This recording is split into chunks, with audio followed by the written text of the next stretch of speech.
box breathing is great for sort of returning the nervous system to balance. We were reminiscing on the amount that we drank and like the actual lack of care that we took for ourselves, because we both now don't drink. We both now like mad into all things health and wellness. Then there's this kind of deeper end of the breathwork spectrum, which is actually where I first started with breathwork, which is more about... You said university, you would go back, you would just scrap it. Yeah. I've had the same thought in my head recently, but then I also come back to it on my journey and I'm like, I learned so much about myself, and it's led me to start Inside of Mind podcast, which has led me to meeting Joe, and led me to meeting Siobhan behind the camera, and so on and so forth. And then now here today with this podcast here. And it's amazing, like when I look back at it, like how far we've come in such a short period of time with everything on the mental health side of things. Because I really struggled through uni as well. I thought uni was incredibly tough. You're just thrown into a situation. It's like, go fend for yourself, basically. And I was like, well, I'm already struggling with my mental health. I'm quite, in my opinion, like, what I thought, a cool guy, like normal guy. And it's like, I don't feel like I can talk to anyone about this. Like, well, what am I going to do? And I found uni very tough. If you would go back through your university, you said you would scrap it. What were the most important lessons you took from your uni experience? Good question. Looking back, I'm finding it a hard question to answer, because there doesn't feel like there's anything clear and obvious, which I think is maybe at the root of why I feel like it would be quite easy to scrap. You know, I met amazing friends, people that I'm still friends with today. I played probably the best standard of rugby that I'll ever play. You know, played with guys who are playing for England and playing professionally now. I'd say that's probably like the peak of my rugby career was there. But so was the peak of my misery. So it's like, what are we taking away from that? And I think the lessons I did learn, there's probably things in there around taking care of myself. I think whether I did a particularly good job of that, I'm not sure. Mentally, yeah. And I think, you know, I was catching up with one of my good mates from uni the other day.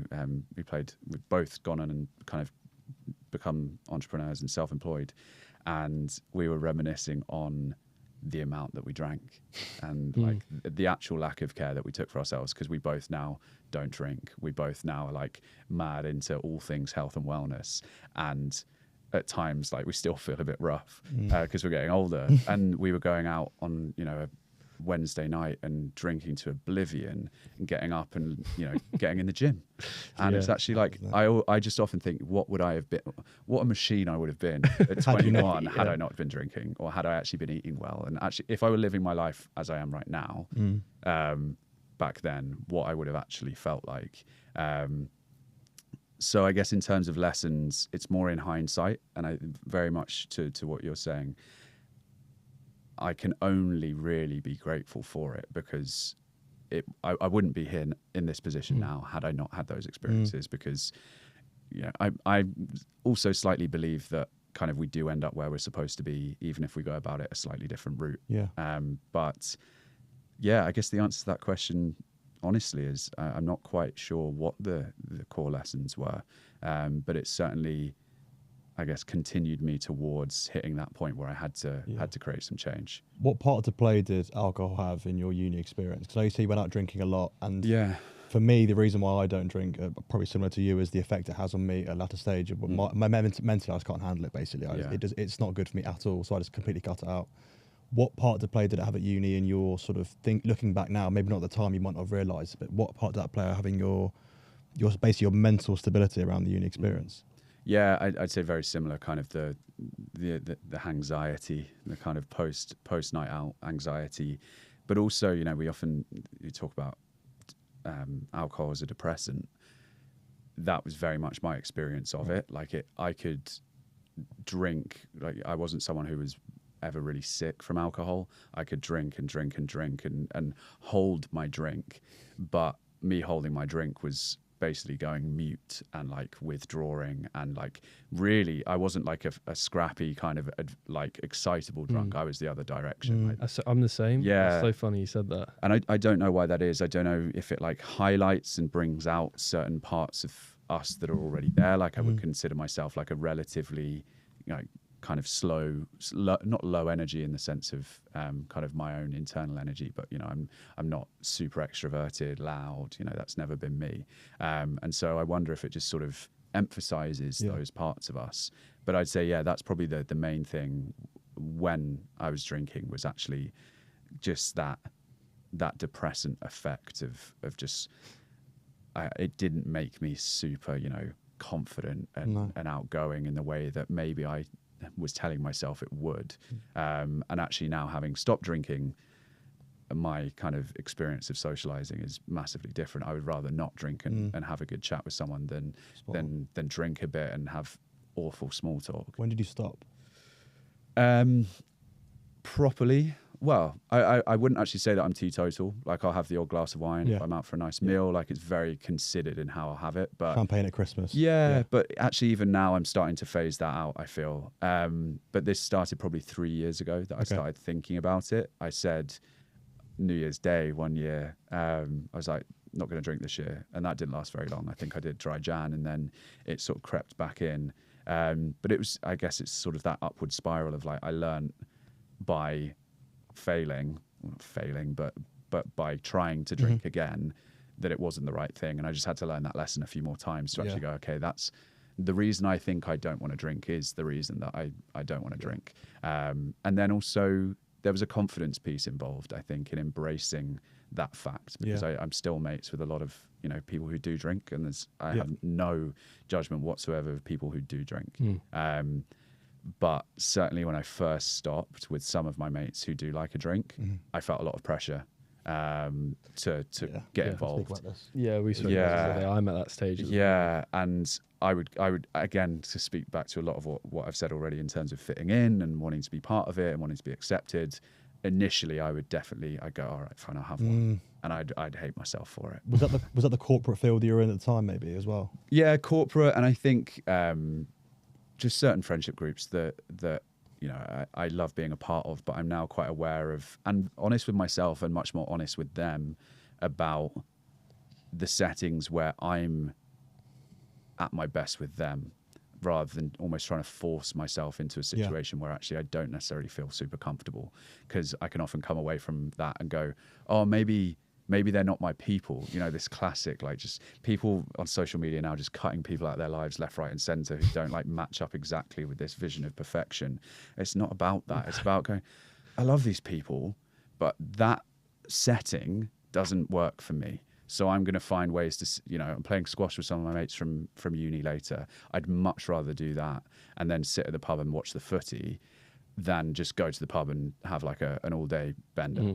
That to me gives me what I'm looking for from that friendship. And we have different friends for different reasons. And there's no, you know, I have a lot of friends who are in my world of work and are like into the same stuff from like a health perspective, a wellness perspective, but then it would be very boring if those were the only people I spent my time with. That's true. And again, I love them dearly, but it would get boring real quick because we all have different parts of ourselves. And this thing that I'm considering a lot at the moment is, what's the difference between a mask and what's the difference between a part? You know, is this a mask that I'm putting on to try and fit in, or is this an authentic, genuine part of myself that shows up in a particular situation? You know, there's the authentic work version of me. There's nothing false about it, but he's not going to the pub like in exactly that. He's not showing up in the same way. And that to me, I always confused me a bit, because I was like, oh, am I just being disingenuous? Am I being inauthentic by not speaking in the same way to my, you know, the people I work with as, you know, what I would at home? But you just have to look at, you know, an investment banker's not going home to his kids and speaking to them in the same way he speaks to his colleagues. And that's not inauthentic. That's just actually understanding yourself and understanding. It's social tact. It's almost understanding what's appropriate where.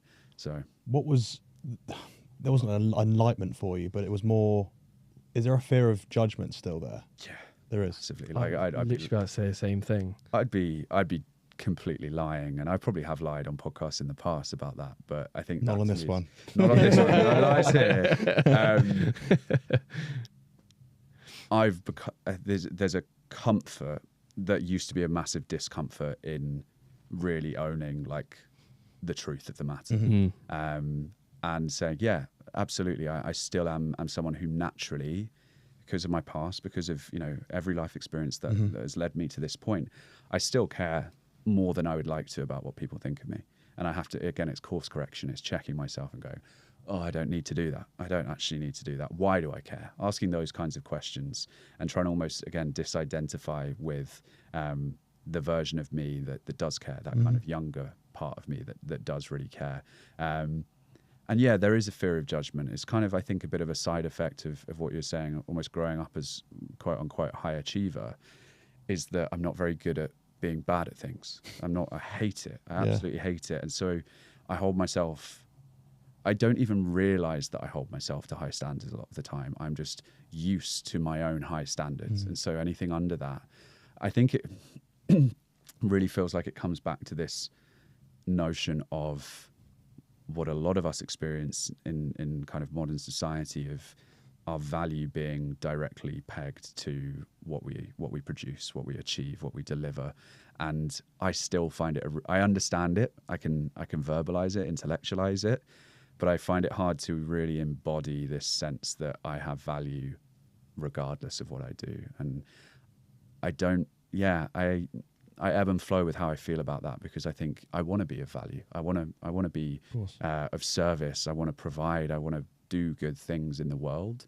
But that shouldn't be how it shouldn't be the only way I gain my internal validation. It's a very external kind of locus of validation, and it needs to be a little bit more weighted towards that internal piece. So a long answer to, still scared of people judging me, but much more aware of it, I think, and aware of when I'm operating from a place that is not scared and when I'm operating from a place that is a bit more scared. Unreal. Do you think it links back to your anxiety, sort of being scared of people judging you and that type of thing, or do you think they're kind of separate in a way? Yeah, I think it's probably a bit of a legacy. I think it's probably a similar thread that runs through both. I think just this deep desire, and very cute, and this is the other thing, kind of cutting myself some slack, like a very innate human need, you know, neuroscientifically, biologically, to be accepted. We want to be part of the tribe. You know, if you're a part of the tribe and you get cast out into the wilderness, you're dead. And so actually we are hardwired to want to be accepted. But you know, it's the old Brené Brown thing around, like, there's a difference between fitting in and belonging, and both of those are forms of acceptance. And what we actually want to strive for is a sense of belonging that's fostered through authenticity, rather than a sense of fitting in by chucking on loads of different masks and seeing what sticks. So I think it's very much linked, but kind of this continuous learning as well through it. Mate, that was such a good say.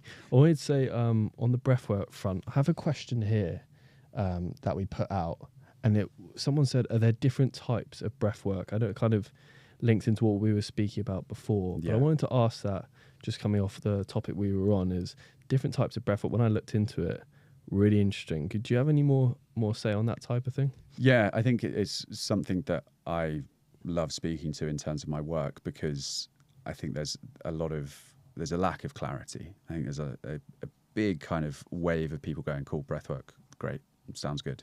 I'm going to do that. And then you get there and you're like, what am I doing? How am I doing this? What even is it? And the way that I experienced it, and then as a result, how I now kind of teach it and work with people, is through the lens of breathwork as a catch-all. It's an umbrella term, really, that goes, okay, we can use our breath and change our breath in so many different ways to shift our state on a number of different levels. And that is kind of the broad definition. And then within that, there's sort of layers and levels that we can work through and work on depending on what we need. And it's very much about, again, as with all things, healing, health, wellness, about acknowledging there's no one size fits all. There's no kind of catch-all magic bullet. So within that, we have functional breathing, which is really about how we're all breathing now. Like, what's your natural breathing pattern? How are you breathing during exercise, day to day, while you're answering emails, while you sleep? You know, how can you optimize your natural breathing pattern? You know, we breathe 20,000+ times every single day, and how can we make sure we're doing that in a way that supports our health and our well-being? We then have quite a big important piece around nervous system regulation and using the breath to shift your state. And this is about techniques like, you know, people are very familiar with box breathing, like simple breathing exercises that create a desired shift in your state, either to increase activation, so stimulate you, or to decrease activation, to calm you down, to help you sleep, to soothe anxiety. And that's a really, I think that's what most people think of when you say breathwork. Yeah. It's that central piece. And then the final... go ahead, mate. The US Marines use that, don't they? Yeah. When they're in like a fight or flight response. Yeah, the so box breathing. They've kind of done a very good job for promoting it. They use it on their way into a combat zone. So box breathing is great for sort of returning the nervous system to balance. And so it's, you know, obviously going into a combat zone as a Navy SEAL, there's going to be, you know, even if you're David Goggins, there's going to be some, he'll probably say not, but there's going to be some anxiety, and there's going to be some nerves. You're going to be on edge, or I'd hope you would be, otherwise you're a sociopath. But you also want to be focused. And so this is about, you know, looking at, specifically with box breathing, kind of where in your life are your like mini combat zones? Is it public speaking? Is it podcasts? Is it confrontation with your partner? We want to be in this like calm, balanced, centered state without being super sleepy. So that's why that one's gotten a lot of kind of mainstream attention and acclaim.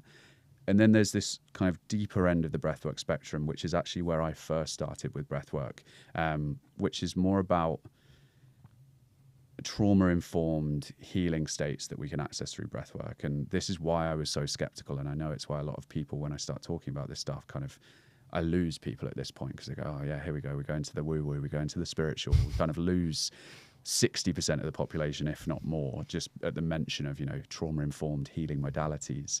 But that's also why I love talking about it, because I do think it's important to be able to bring these things into the mainstream, because they have real science-backed benefits. Mm-hmm. And so what this end of the breathwork spectrum is about is how we can tap into altered states of consciousness, kind of, some people would say psychedelic states, but just expanded states of consciousness, and sort of deep healing states where we're working with the subconscious mind through breathwork. And we've seen this big kind of renaissance around psychedelics and plant medicine work in recent times, sort of akin to what we saw in the 60s and 70s. And breathwork is very much, to me, sort of the legal, accessible, kind of sharp of the point when it comes to how we can access pretty intense but very powerful expanded states of consciousness, which is a long answer to quite a simple question, but I think it's important because, you know, talking about your respiratory system and, you know, are you breathing into your belly or your chest day to day is completely separate to having a deep healing psychedelic experience through breathwork. And so it's important that we can help everybody understand what breathwork can be and the different ways that we can use it as well. Do you find one was more helpful than another for what you were going through with anxiety, or is it kind of everyone would feel the same, or would someone like the third one, someone prefer the first one? Yeah, it's the question, I think. And for me, it was a combination of everything at different times in different ways. So I often like to think about this as kind of working in the micro and working in the macro. So the micro was about optimizing my day-to-day breathing pattern and having a toolkit of techniques that I could use to shift my state as and when required.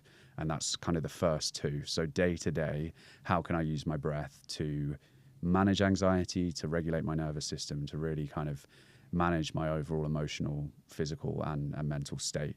And then the deeper end is much more, they're kind of more singular experiences. So like you kind of might hear in the extreme sense, someone going off to Peru to do ayahuasca. This is like a much more scaled back. I'm not a shaman. Someone comes to, not yet. Someone comes to one of my events, right? And they can have, you know, a 90-minute deep dive that might show them things that, you know, they just can't access from day-to-day kind of talking therapy or normal waking state consciousness. And so that kind of micro piece, the day-to-day work, I think has the capacity to benefit everybody. Like that to me is the most accessible sort of low-hanging fruit. The deeper work has a time and a place. I think it has to be done from a place of feeling quite grounded, because you need to be able to hold yourself in the face of things that can show up, that can be quite confronting, uncomfortable. It's quite a scary place for people to be in. Yeah, I think if you're someone, I take the example of, again, psychedelics, typically if someone's wanting to enter in a space working with psychedelics and plant medicine, and they are having panic attacks every day in the lead up to that, that's a no-go. And so it's actually about, okay, what's the low-hanging fruit? How can we manage someone to a place where they feel safe and comfortable with a degree, I think there will always be there with altered states of consciousness, of hesitation, of nervousness, of anticipation. But how can they enter into that so that they can glean some sort of deeper insight? And I think the best kind of anecdotal evidence or piece that I have around that was an experience that I had, and it was the experience that actually I came out the other side of and decided that I wanted to teach breathwork or train in breathwork. And it was probably about 9 months in from my first ever experience of breathwork, and I went to this event and had this like incredible emotional experience where I felt a sense of bliss and euphoria that blew my mind. And for me, having struggled with my mental health and depression and low mood for a very long time, it was a sense of like genuine happiness that I'd forgotten existed. And that to me is the power of altered states of consciousness, is actually to be able to show us things that we have either forgotten or completely lost touch with. That could be a memory, that could be a feeling, that could be, whatever it might be, an insight, clarity. And that to me, I think that area of my work is the bit that excites me. The day-to-day stuff is exciting because it's so accessible, but it's very much like beating the drum every single day. Do your breathwork practice, you'll feel better, you'll feel better, you feel better. And then you can get people who come in and go, that was life-changing. And it was for me as well. It can be incredibly powerful. It's, as I said, not always the right thing for everyone at exactly that time, but I think, again, the majority of people have at some point the capacity, if they want to benefit from that work and experience something pretty profound. Hey guys, Tom here. We hope you enjoyed part 2. If you do enjoy these videos, please like and subscribe to the channel. It helps us massively. Here's a bit of what you can expect to see in part 3. Right now, what would serve you better, a calming breathwork practice or a stimulating breathwork practice? I'd say the majority of people probably wouldn't know. Even like I have friends who have 3-year-olds and they do little things like when there's anger, we take a big deep breath. And if we got to all that, how different would we have had the same experiences and challenges that we had?